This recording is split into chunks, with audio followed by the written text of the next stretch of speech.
Welcome to another episode of AI Product Leader, where every week we shine a light on what it really takes to join the AI world. Real conversations with real AI builders, founders, product leaders, AI experts, technologists, and everything in between to understand where the world of AI is right now and what that path looks like, whether you're building AI products or an AI career. Have a question or topic? Send us an email at support@AI Career Boost to join in on the conversation. I'm Polly Allen, the founder of AI Career Boost, where I spend my time helping product leaders navigate and thrive in the world of AI and transition to AI leadership roles. And I've spent my career on both the product management and software development sides of the world. I'm an ex-Alexa AI principal product manager, where I successfully launched the very first generative AI answers on Alexa. And I'm really excited to welcome our guest today, Suvda. Thanks so much for joining us.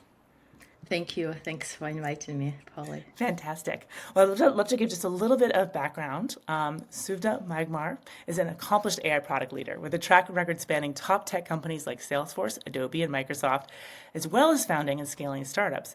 And at Salesforce, she directs AI-driven product innovation, leveraging her expertise in conversational AI and enterprise platforms. Suvda's tenure at Adobe included leading search and AI products, and we'll be talking about that for sure. I'm so curious. And also as a co-founder of Piqora, she drove its growth through acquisition. With a PhD in computer science and experience as a venture partner and angel investor, Suvda's specialties include bridging cutting-edge technology with market needs, building transformation solutions, and leading high-performing teams. Again, thanks so much for joining us, Suvda. I've been super excited for this conversation. Looking forward to this conversation. Yeah.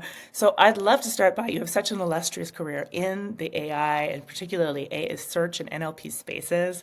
You've been using AI since your tenure in Microsoft. Isn't that correct? Do you want to tell us a little bit about how you first started in AI? Yeah, for sure. At that time, I was still an engineer. That's how I started my career. While working at Microsoft, I helped to improve and build out web search, which was Bing. And the problem space was mainly information retrieval, right? Focusing on page ranking, query understanding, how do you match the query to web pages, the best web pages that answer the end user's question, and ranking, right? And that's where AI was used at the time. I mean, it was classical AI, right? If I Before can call it. ChatGPT. Yeah, before in LLMs, before deep learning. But yeah, in ranking, you might use like SVM or support vector machines, to rank the best matching results, based on relevance to the query. Yeah, fantastic. I don't know about you. I remember that in my search experience, there's so many funny stories of things coming up that are like totally inappropriate. We have to figure out how to make sure that's not the result the user gets or things like that. Did you have any funny stories from your time at Microsoft? I don't remember any, but That's okay. there was some. I remember more like my Adobe work. Oh Yeah. yeah. Okay. Well, when we get talking about Adobe, I'll ask again. But I'm so curious. Like that kind of laid the foundation that it wasn't the last time you were working with these like natural language processing kind of tasks and looking at like statistical models that are processing language. You were actually involved really, really early in conversational AI, right? Yeah, so I was working at a startup called MindMeld. I was one of the first 10 employees, so a founding team member. And we were building this conversational AI platform. It was, I think, coming out around the same time as Alexa, or maybe slightly before Alexa. And yeah, the problem that we were trying to solve was how to transcribe users' spoken question commands into a text first, right? Like using automatic speech recognition or ASR. And then after that, it becomes kind of classical a search problem, content discovery or information retrieval problem, right? Like you use NLP or natural language processing to tokenize and to identify entities in the query and also in the content itself, right? Yeah, totally. I'm always surprised at how hard, like people don't think of ASR as a hard problem.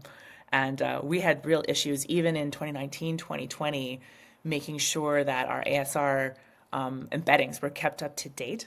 So like words would change really quickly. You'd have new things emerge in the news. I don't know if you ran into this where like Gabby Petito, that whole case, and Alexa was saying like, well, people are talking about potatoes a lot. Like it would get recognized as like, what's the most likely thing that they're saying? This is what these systems are doing, right? Just translating noise into like, what do we think they're saying? And basically based on the frequency of words, potato was a lot more likely than petito. Yeah, natural language is a lot harder to understand, right? So at the time, I remember a solution was trying to answer questions like, hey, what's that movie with Tom Hanks where he's stranded on a deserted island, right? So using classical AI, it's not that easy. I mean, the answer is, of course, Cast Away, the movie, right? But behind the scenes, all sorts of things are happening, right? And that was about 10 years ago. But nowadays, of course, the same question can be easily answered using Perplexity or ChatGPT. Yeah, exactly, and much more simply too. It's really crazy. Fantastic. Well, and so you've also been involved in search and AI at Adobe as well. I'm super excited to hear about the kinds of work you were doing there. Yeah, at Adobe, I was leading the product development for content discovery and recommendations. So this whole like AI and search platform would integrate into Adobe's user-facing products that were part of the Creative Cloud. So this was like Photoshop, Lightroom, and they also had this photography marketplace called Adobe Stock. So all of these software and tools are used by creative knowledge workers or creatives who are looking for ingredients for their creative projects, right? Like they might be looking for images, audio segments, video segments, and also like 3D models, right? So now how do you make this kind of multimedia content searchable? That is a real challenge. It's really, really interesting. I really enjoyed working on that project. And I feel like, do you agree? You're much more of an expert on multimedia, multimodal. Um, that we see with these multimodal models, people are like, oh, good, like we solved text search so much better than before because we're using these LLMs and deep learning. But I still feel like the multimodal case is like, I don't know, the retrieval part of getting exactly the right image you're looking for, things like that. We're doing like the image generation is cool, but I don't know, it feels like we have a longer way to go on some of the other modalities. Is that fair? Yeah, image search is difficult. Not just like, searching for different types of searching for different content types, but also the input itself, as you mentioned, multimodal, it's a completely different concept. So instead of text query, you could use example image that you had in mind, like, or sketch of it, right? Like, this is what I have in mind. Can you help me find more images like this along the lines so that, I can use it in my project, right? So maybe you're creating a company logo, right? And then you have a sketch and then you upload it as your search input and you're asking the system to find images similar to that, right? But similarity has many different connotations. Similarity can be like based on like subject matter, right? Yeah, exactly. Do you mean color? Do you mean Yeah, shape? Do you mean color scheme concept? or like even composition, like how objects are laid out on the canvas. So that can be a similarity factor too. Right. Yeah, exactly. So we're thinking in one dimension, but the image is so much richer information. It's hard for us to control it, I think. And we're looking for new ways to do that. Yeah, Yeah. and making images searchable, like how do you do that, What right? does it even mean, really? Yeah, Yeah. yeah, exactly. What was the actual result you wanted to get back, or you're expecting, right? Oh, totally. Oh, it's fascinating. So, you've had a long history, obviously, in AI, NLP, a PhD in computer science. So, a very technical background in that space. Um, I'd love to hear about your first forays into generative AI. How did you decide to tackle, hey, I want to learn about this space? Yeah, like, at my current job at the Salesforce, we were starting to get into Gen AI maybe like 2 years ago when Salesforce set this big vision for uh, Einstein Copilot, which is AI Copilot, right? So, and I didn't really know much about Gen AI. Like I knew about, classical AI, but not much else. So I decided to dive into it. And yeah, one of the most recent educational courses I've taken is, of course, Paula with you. Look with your program AI product leader, right? So that was really helpful to refresh, my AI knowledge and also to learn about the latest and greatest in AI, including Gen AI, RAGs. Yeah, understanding it, yeah, not beyond the basics about how the products get built. And you were actually able to build a really impressive product yourself. Tell us more about it. Yeah, so just to get more hands-on experience, and I decided to build my own custom ChatGPT. So it is a property analyzer. It helps home buyers to make informed purchasing decisions. So the problem is this. So as a home buyer, you go to an open house and you give in this property report or disclosure documents, by the seller, right? And of course, this document is like hundreds of pages long, and it uses obscure, unfamiliar language, right? Like, and imagine if you're in a very competitive real estate market like Bay Area. So you could be reviewing dozens of such reports and disclosure documents. And this is a problem I encountered myself recently, actually. Just a few months ago, I closed on a home, but until then, like for 18 months or so, like I was like going to endless and open houses and reviewing all these documents. And it was really frustrating. So the tool I built, the custom GPT, it takes the property report and analyzes it and identifies what kind of issues they exist and assesses the severity of these issues, and then offers cost estimate for the necessary repairs, if repairs are necessary, right? Because that's really what you're trying to do when you're scanning through these. It won't tell you necessarily what cost to fix this will be, but you have to work that out for every single property. It's very overwhelming. Yeah, that's how you make a decision of what price you want to offer, right? Right. Yeah. Yeah, completely. No, I was blown away by this, and I hope you'll make it publicly available so we can link to it in the show notes too. Yep, working on that. Yeah. Fantastic. Well, I'd love to chat too a little bit about the future of where Gen AI is heading. Obviously, working at Salesforce, they're on the forefront of agentic AI and agents. I'd love to talk more about the whole agent revolution. All anyone wants to talk about these days is agents. Like, how do you see like the difference between agents and co-pilots, for example? Yeah, so Salesforce is all in into AI agents these days, and it is building Agent Force platform. So this is evolution of our earlier vision for AI Copilot. So Einstein Copilot was launched about a year ago, and it is a conversational AI assistant that automates tasks, provides insights, and offers real-time support for customers who are using our core CRM products like Sales Cloud, Service Cloud, Marketing, and Commerce Cloud.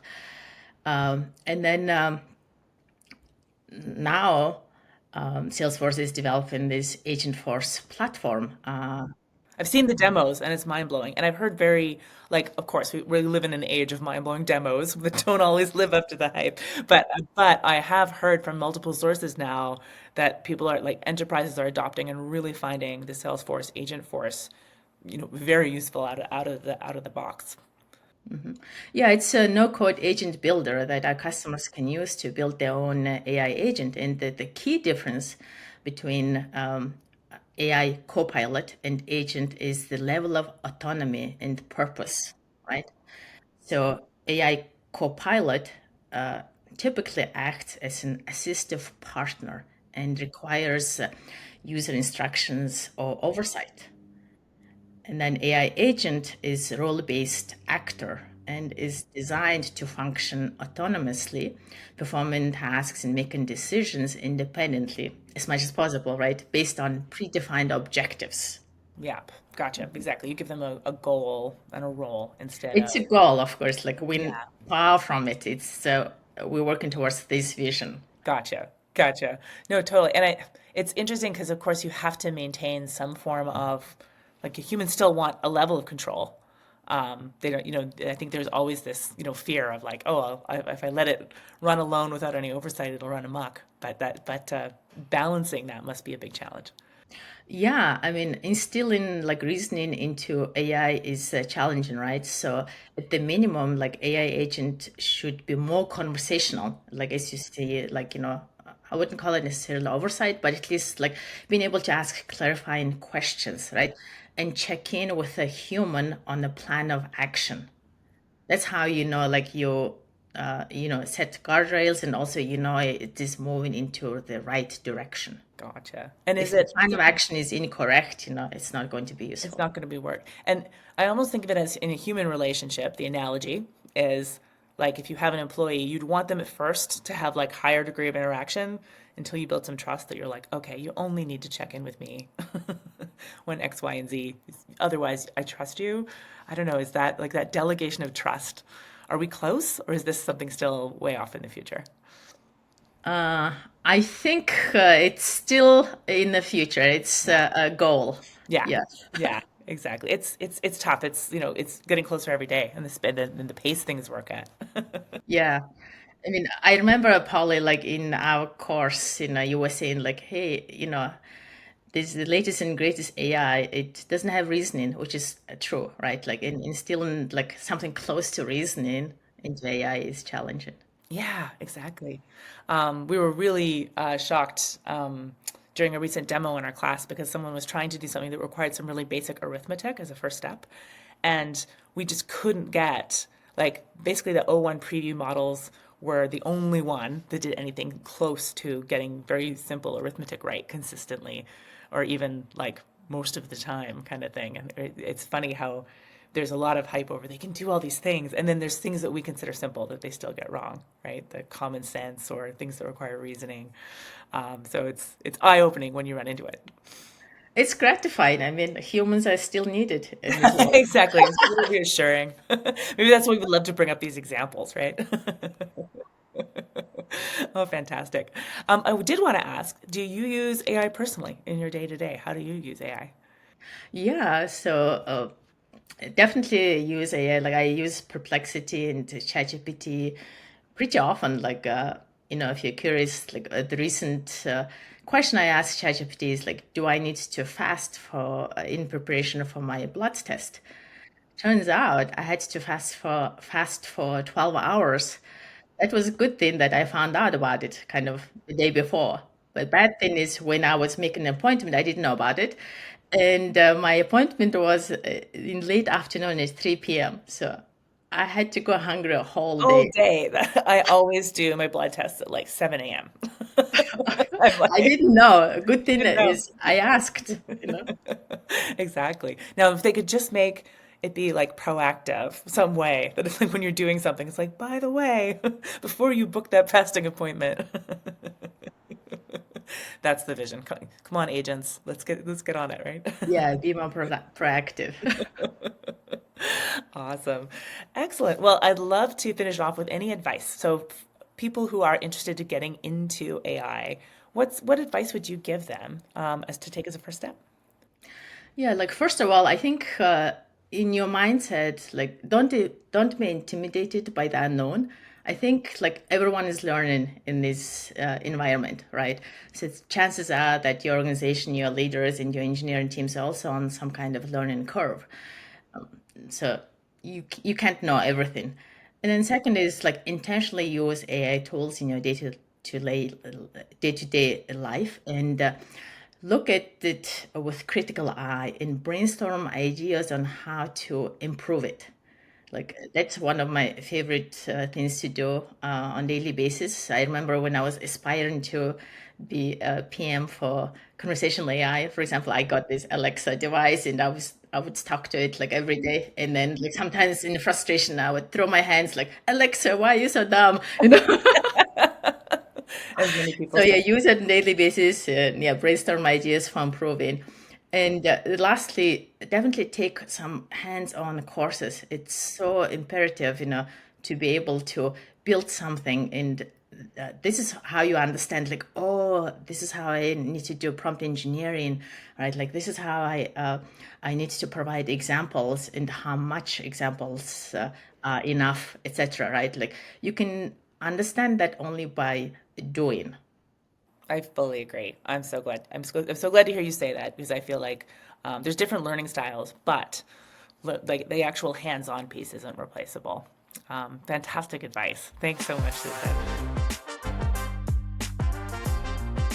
Well, to close out, I'd love to offer, do you have any resources for people, places where people can stay up to date or learn more about AI you'd like to share? Yeah, so keep listening to podcasts related to AI and product management, like this one. And then there is Peter Young's Behind the Craft, and then Lenny's podcast, right? And take courses on Reforge, Maven, Coursera. Yeah, read blogs, take courses. There are lots of resources. Exactly. We're in a field where staying up to date is just part of the job, unfortunately or fortunately, depending how much you like to learn. Thanks so much for sharing those. We'll link to those in the show notes as well. Fantastic. From my side, I'd love to plug, of course, the show. So if you like this and want to hear more from inspiring leaders like Suvda, please like and subscribe. Give us 5 stars on your pipe. And do tune in to our next AI product leader free masterclass. So the path to AI leadership. We'll be linking to the next place where you can catch us there for our free monthly webinar where we explore how product management is changing in this age of AI and how you can lead and succeed in the AI era. Awesome. Well, that's another episode of AI Product Leader. Thanks so much for joining us, Suvda. Truly inspirational to have someone with your technical expertise and background in an AI, as well as who's inspirational in terms of diving in and learning everything new that gets cast our way. Thanks again for joining. Thank you, Paula. It was really great talking to you. Awesome.